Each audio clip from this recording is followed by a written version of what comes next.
สบายดีทุกคนมื้อนี้ก็อยู่ที่ห้านของพวกเฮาเนาะอยู่ที่นาไซเนาะพวกเฮากำลังสิ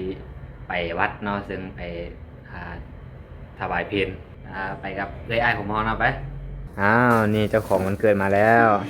มาเด้อผู้ใดสิไปเฮ็ดบุญเฮ็ดกุศลนำผู้ใดสิร่วมบุญร่วมโมทนานำก็ช่วยกดไลค์กดแชร์เนาะมื้อนี้วันเกิดของข้าพเจ้าเด้อวันเกิดของเอ้ยใหญ่เฮาครบเนาะ32 ปีเต็มๆเลยเท่าแห่งเลยพี่น้องแต่ก็ยังบ่เท่าเนาะยังบ่เท่าเอ้ยสิเท่าอีกซิโอ้เกินมากเลย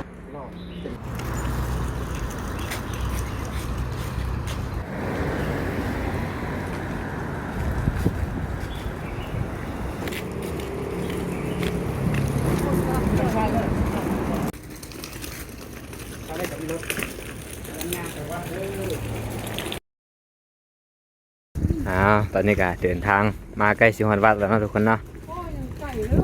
ไก่อยู่แล้วนี่ยังบ่ต้นทางจ้ะยังใกล้สิฮอดหอมเข้า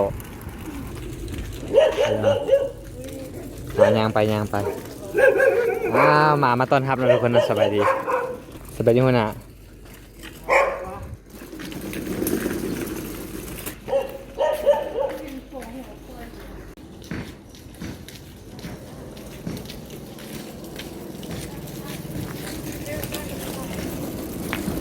นี่พวกเราก็มาใกล้จะฮอดวัดแล้วนะทุกคนนะฮอดวัดแล้วนะทุกคนนะผู้ใดฮู้แน่วัดอย่างเนาะวัดหน้าไส้นะทุกคนนะอันนี้มันทางไปวัดทางหน้ากับแมนประตูวัดเลยเนาะ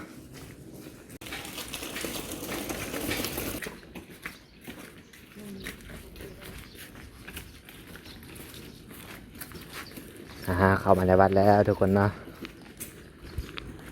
เป็นวันเกิดของเอ้ยเนาะเอ้ยใหญ่เฮาอยู่ทางหน้ากล้องนี่เลย